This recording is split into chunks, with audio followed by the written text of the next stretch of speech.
Welcome to Softech computer institute. जैसा कि आप देख सकते हैं, DCA first semester MS Access subject में हमने how to freeze column in MS Access 2013 इसके बारे में डिटेल में स्टडी कर लिया था। अगर आपने अभी तक पिछली वीडियोस नहीं देखी है तो आप हमारे YouTube channel Softech computer institute में जाके देख सकते हैं। हमारा आज का टॉपिक है what is relationship and its type in MS Access 2013। इसके बारे में हम डिटेल में स्टडी करेंगे, तो चलिए स्टार्ट करते हैं। तो सबसे पहले हम देखेंगे रिलेशनशिप इन डेटाबेस। डेटाबेस के संदर्भ में रिलेशनशिप एक ऐसी स्थिति है जो रिलेशनल डेटाबेस टेबल के बीच मौजूद होती है। जब एक टेबल में एक फॉरेनर की होती है जो अन्य टेबल की प्राइमरी की का संदर्भ देती है। रिलेशनशिप अलग अलग डेटा आइटम्स को जोड़ने के दौरान अलग अलग टेबल्स में डेटा को विभाजित और स्टोर करने के लिए रिलेशनशिप डेटाबेस को अनुमति देते हैं। रिलेशनशिप में दो टेबल को आपस में जोड़ा जाता है। इसके लिए दोनों टेबल में एक कॉलम फील्ड होना चाहिए जिनमें दोनों का नाम एवं डाटा टाइप का समान होना जरूरी है। टेबल में रिलेशन बनाने के बाद यूजर को फॉर्म में एवं रिपोर्ट में मल्टीपल टेबल का प्रयोग करके रिपोर्ट एवं फॉर्म को डिजाइन कर सकता है। प्रायः मास्टर टेबल और ट्रांजैक्शन टेबल के बीच रिलेशन बनाई जाती है।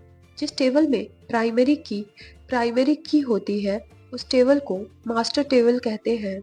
ट्रांजैक्शन टेबल में जो फील्ड कॉमन होती है उसे हम फॉरेन की कहते हैं। अब नेक्स्ट है types of relationship. MS Access 2013 में रिलेशनशिप 3 प्रकार की होती है। इनमें से फर्स्ट है one to one relationship, and second है one to many relationship, and third है मैनी टू मैनी रिलेशनशिप। अब इन सभी टाइप्स को हम डिटेल में स्टडी करेंगे। तो इनमें से फर्स्ट टाइप है वन टू वन रिलेशनशिप। इसके बारे में अब हम जानते हैं। प्रत्येक टेबल को एक एंटिटी के रूप में निरूपित करते हैं, इसलिए इसे एंटिटी सेट कहते हैं। एंटिटी को स्क्वायर बॉक्स में प्रदर्शित करते हैं। जब दो एंटिटीज के मध्य रिलेशनशिप स्थापित करते हैं तब इसे एंटिटी रिलेशनशिप कहते हैं। वन टू वन रिलेशनशिप केवल दो एंटिटीज के मध्य का एसोसिएशन है। जैसे एक महाविद्यालय में प्रत्येक विभाग में एक एचओडी होता है तथा एक एचओडी एक से अधिक विभाग का एचओडी नहीं हो सकता, ऐसी relationship one to one relationship कहलाती है।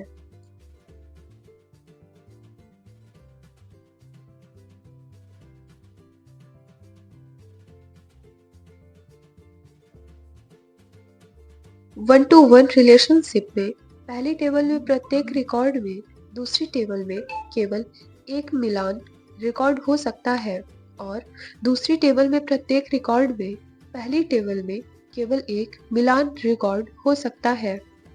एवं यह संबंध आम नहीं है क्योंकि अक्सर इस तरह से संबंधित जानकारी उसी टेबल में संग्रहित होती है। सुरक्षा कारणों से किसी टेबल के हिस्से को अलग करने के लिए या मुख्य टेबल के उपसमूह पर लागू होने वाली जानकारी संग्रहित करने के लिए आप कई फील्ड वाले टेबल को विभाजित करने के लिए वन टू वन रिलेशनशिप का उपयोग कर सकते हैं। नेक्स्ट है one to many relationship. One to many relationship में दो एंटिटीज के मध्य एक से अधिक रिलेशनशिप हो सकती है। जैसे एक फर्म में बहुत से छात्र पंजीकृत हो सकते हैं। वन टू मैनी रिलेशनशिप को अक्सर मास्टर डिटेल्स या पेरेंट चाइल्ड रिलेशनशिप के रूप में जाना जाता है।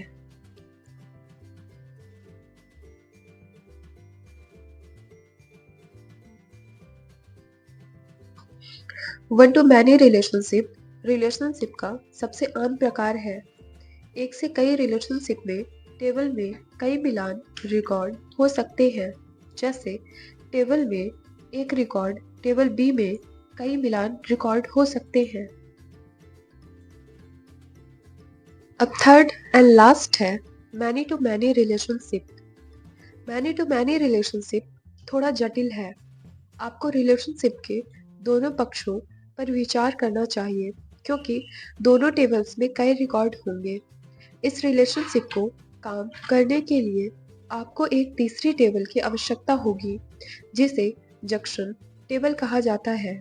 यह टेबल विभिन्न रिलेशनशिप को स्पष्ट करने के लिए जिम्मेदार हो सकता है। मैनी टू मैनी रिलेशनशिप में दो एंटिटीज के मध्य एक से अधिक रिलेशनशिप हो सकती है। जैसे एक आइटम को बहुत से लोग खरीद सकते हैं, या एक विद्यार्थी एक विद्यालय में अनेक कोर्स ले सकता है।